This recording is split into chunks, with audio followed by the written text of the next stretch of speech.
Thank you so much for joining us for CBN News Watch. I'm Ephraim Graham. Ahead today, the votes are in with Tuesday's Israel election. Our Middle East Bureau Chief Chris Mitchell will bring us all the developments. Plus, this pastor has been living in a tent on a motel roof for nearly a year, all for a good cause. See what the rooftop campaign is all about and how it will uplift a Chicago community. Then later, it's a film about the redemptive power of life and love. It is a story about second chances. It's a story about this guy who's down on his luck. He's almost made it into the NBA, missed it. Now is a high school janitor. We'll give you a first-hand look at Nothing is Impossible. All these stories and more coming up next from the CBN Newsroom. This is CBN News Watch. I want to begin this half hour with 97% of the votes counted in Israel's election. Now it seems former Prime Minister Benjamin Netanyahu will return to power. CBN News Middle East Bureau Chief Chris Mitchell has our top story. Netanyahu urged his supporters to wait until final results before declaring victory. Still, it seems clear that Netanyahu has a solid majority to form a right-wing government. After the results came in, the celebrations began here at the Likud party headquarters. And if the results hold, then Benjamin Netanyahu will add to his tenure as Israel's longest-serving prime minister. If indeed the real election results reflect the exit polls, I will establish a national government that will see to all Israeli citizens without any exceptions. Netanyahu's main rival, Prime Minister and Yesh Atid leader Yair Lapid, also told supporters it's not over until the last vote is counted. We have no intention of stopping. We have no intention of quitting. Every Israeli, religious or secular, left or right, Jew or Arab, straight or LGBTQ, we will continue to fight so that Israel will be a Jewish, democratic, liberal, and progressive. Itamar Ben-Gvir, head of the religious Zionists, said his big rise was a public vote for a stronger Jewish identity in the country. We want to make a total separation between those who are loyal to the state of Israel and those who undermine our dear country. Former Israeli ambassador to the UN, Danny Danon, says he believes Israelis want to live peacefully, and they see Netanyahu as a stronger leader than Lapid. We will correct all the mistakes that Lapid made during the last year, whether it's in the economy, foreign relations. We have a lot to do. We will continue to work with our neighbors about the Abraham Accords, and we will bring security to the people of Israel. CBN News political analyst John Wagi says there were a number of issues that concerned Israelis. One thing for sure was security, and especially how it disintegrated over the last few weeks. Another thing is people just want to be done with elections. Yair Lapid's commitment to a two-state solution in front of the United Nations has an impact. Our CBN News Middle East Bureau Chief Chris Mitchell is joining us now from Jerusalem. So, Chris, what happened to bring such a strong result? Well, for one, Ephraim, actually, Israelis turned out in huge numbers, more than in the past 20 years. 1999, you have to go back to see how many Israelis turned out.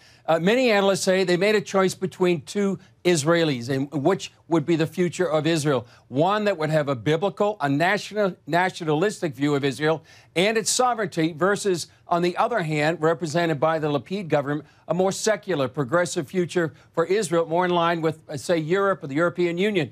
They also voted for more security. They fled they felt like the current government really failed to deal with the rise in terror. There have been a number of terror attacks, even in the last 48, 72 hours.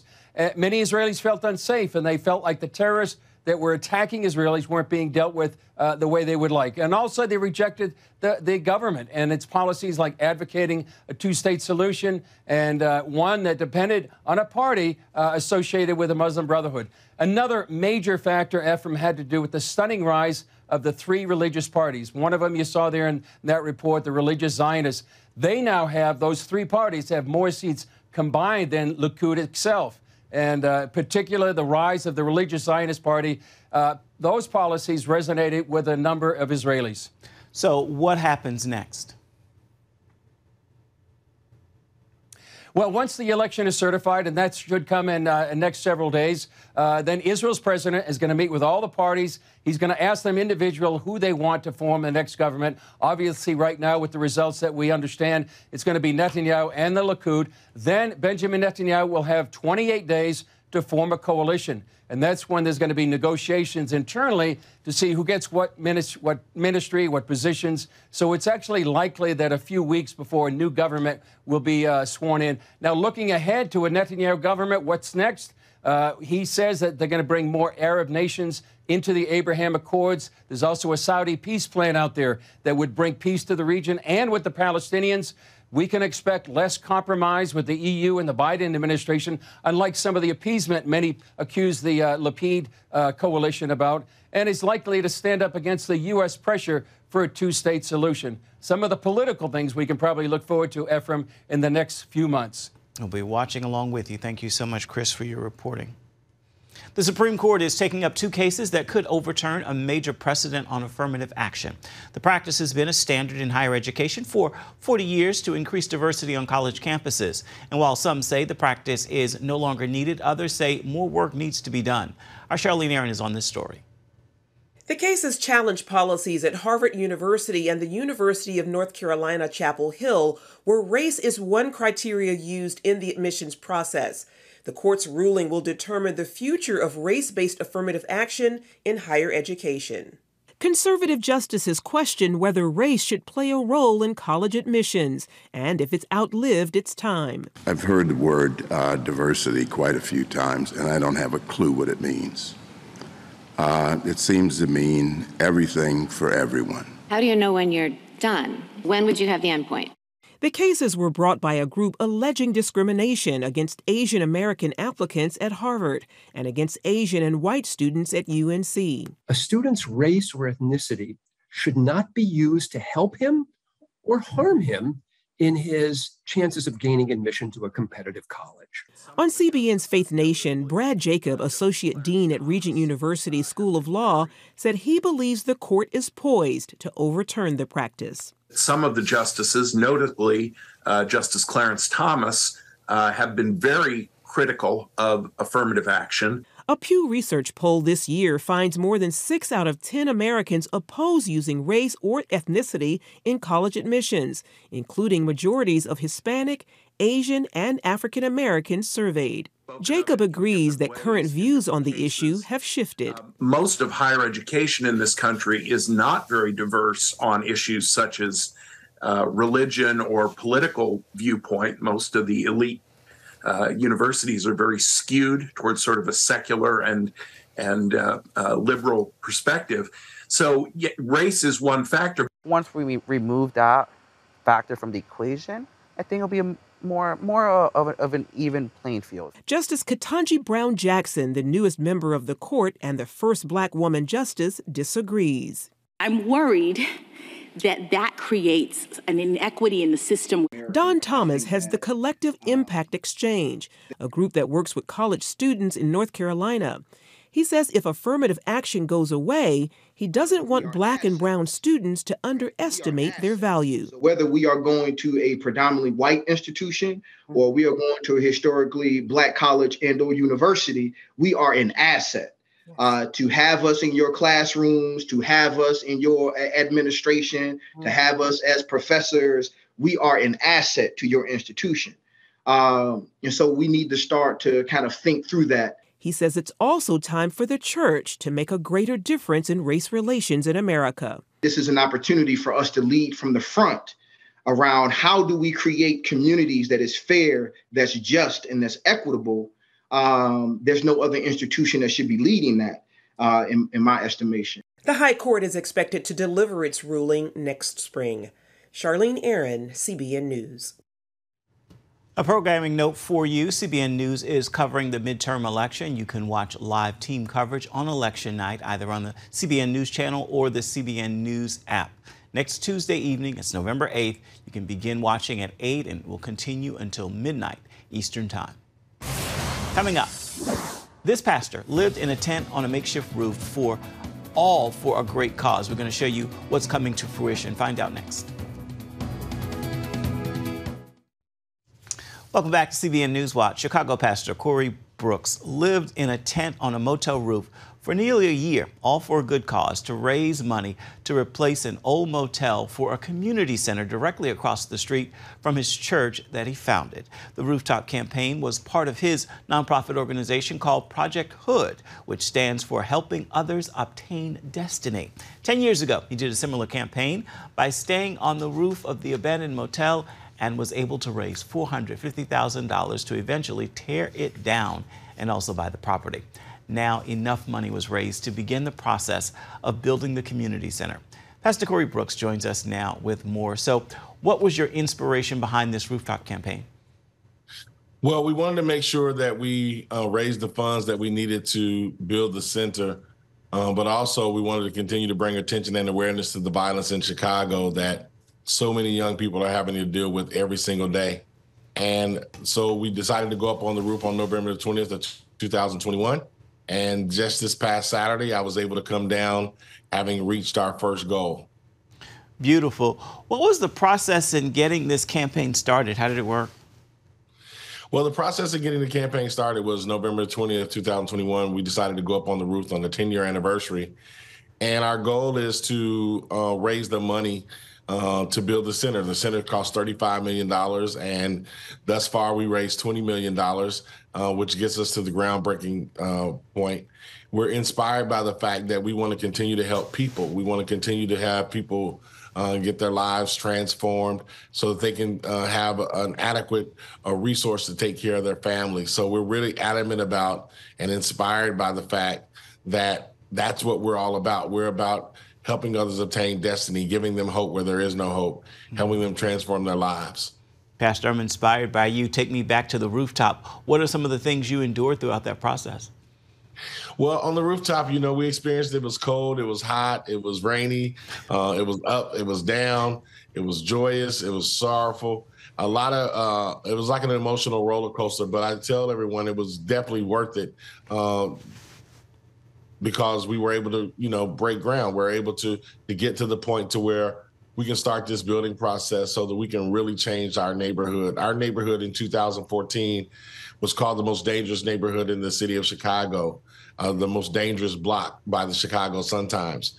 Our goal has been and always will be to change that, to make this a place where people can have hope and faith in Jesus Christ, to make it a place where life can be hopeful and blissful.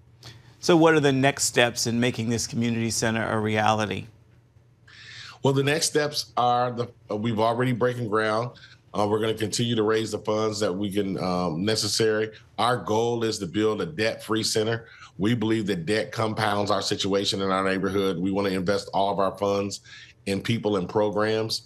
So the next step is to continue fundraising and get this building erected so that we can continue to go forward, so we can have all the wonderful programs that we have that deal with transforming the lives of individuals. Before I let you go, real quick, 2 questions. What's the timeline for this, and what will this community center do? So the timeline is 18 to 24 months from when we broke ground this Saturday. This community center will definitely transform lives. We're going to have trade school. We're going to have an entrepreneurial school. One of our major focuses is to start a school for kindergarten to 8th grade boys who come from single-parent households who live below the poverty line, and give them a very conservative Christian education where they can learn how to read and write. That we believe, without a shadow of a doubt, that this center is going to be a major piece of what we use to help people to get back on the right track, to find the hope that they need, to be inspired to keep their families together and go in a totally different direction. So what's left? What's needed? How much? So we have to raise $15 million more. People can go to projecthood.org, projecthood.org. Our goal is to raise those funds. We raised $20 million over 11 months, and we believe that God can give us the rest. He has no shortage of funds, and so we're going to believe and have faith that we're going to build a debt-free center, and that we're going to be a model for people across America what can be done when a church and the people put their minds to doing something that God has called them to do. So you can go to projecthood.org and find out more about what we're attempting to do. Honored to speak with you. Great work, Pastor Corey. Thank you so much for joining us. Thank you, and God bless you all. Thanks. God bless you. Still ahead, get a first-hand look at a new film focused on second chances on life and love. We got the story for you when we come back. You're watching CBN NewsWatch.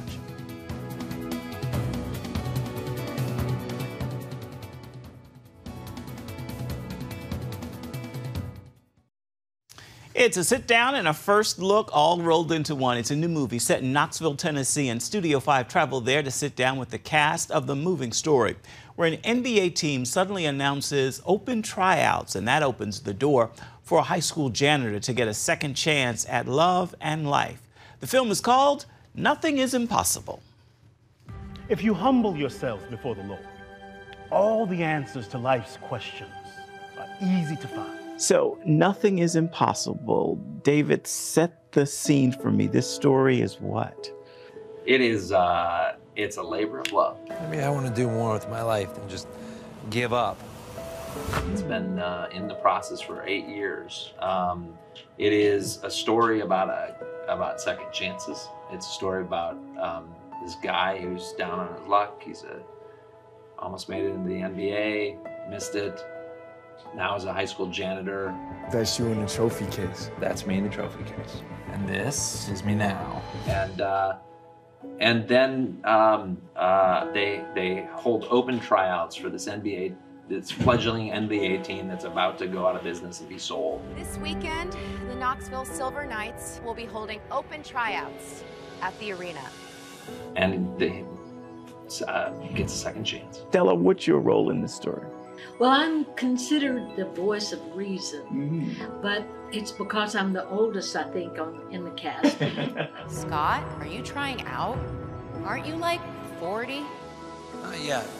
I know everyone else's backstory as well as my own, and that's why I can be the voice of reason, because I know that I've had redemption. Are we rebuilding a franchise, or are we casting a reality show? I love it. Robert, what voice do you bring?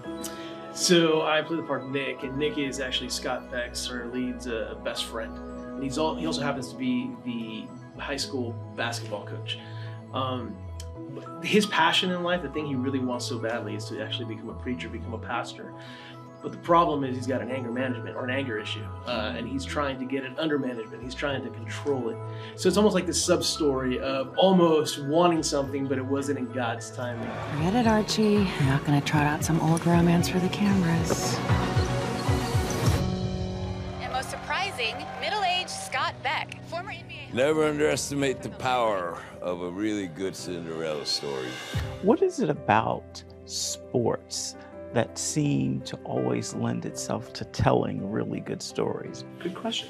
I think it's parallel to life, because we're always trying to grab the brass ring, or we're trying to do better. And when you go out on the court or when you walk out on stage, you're hoping that you're fit and you're able to do your part. Yeah, it's kind of like going to battle without any, permanent repercussions. It's. I think everyone loves a story where you've got to work hard to achieve something, and this story is about working hard, not quite being able to achieve it, and then finding out it was just the wrong time. What happens if now God begins to work at a different time than we thought originally? Well, and how those dreams, everybody has these dreams that are inside their heart at some point in time, and whether or not they pursued them, whether or not, they maybe for whatever reason, when we're younger, we think they're more attainable, and then as we grow old, I shouldn't do that, or we more and more chop those dreams down, really manageable proportions, so we can, I could achieve that, but we stop reaching for the stars. We stop, trying to pursue those dreams, and so I love that. I love the heart of this story. That ultimately, it's not just a sports movie. It's really a romance movie. It's about he only tries out. Yeah, it's a love story. He tries out for the NBA, not because he really thinks he's going to be able to ever do it. It's more about getting the girl back that he lost. You certainly have a lot for someone with nothing to lose. We all chipped in, Mr. Scott. Nothing is impossible. What's your prayer for this project as it gets released to the world? What are you hoping it does? You know what? I hope that people walk away at least willing to ask themselves, am I saying no to something God wants me to say yes to. And I think if we can get people to start thinking that, start re-exploring the passions that they have within them that God has given them, I think we're going to get well ahead. I mean, that's a win in my book. I've always thought of my work and as myself as being a messenger of hope. I've always used my music as a front for my missionary work. And I think this movie is a sense of hope for those who may have been struggling in any area of their life. It's a place of hope. Obviously, first and foremost, we hope to entertain through our movies. And then you hope to uplift and inspire the human spirit to bring people to higher levels of insight to who God is and the purpose that He has in their lives through this powerful medium of film. Don't you understand what's happening here? I do. He didn't use you to get to the NBA. He used the NBA to get you. When God is going to do something amazing, He starts with the impossible. And you can watch this film right now. It is streaming on the PureFlix platform. For more uplifting entertainment news, be sure to join us on Studio 5 tonight. We'll be joined by Mercy Me, Brandon Nimmo, and we have something new from Disney Animation. You can catch Studio 5 on the CBN News Channel at 8:30 Eastern. You can also find it on the CBN News app. Stay with us. Your Wednesday Word's coming up next.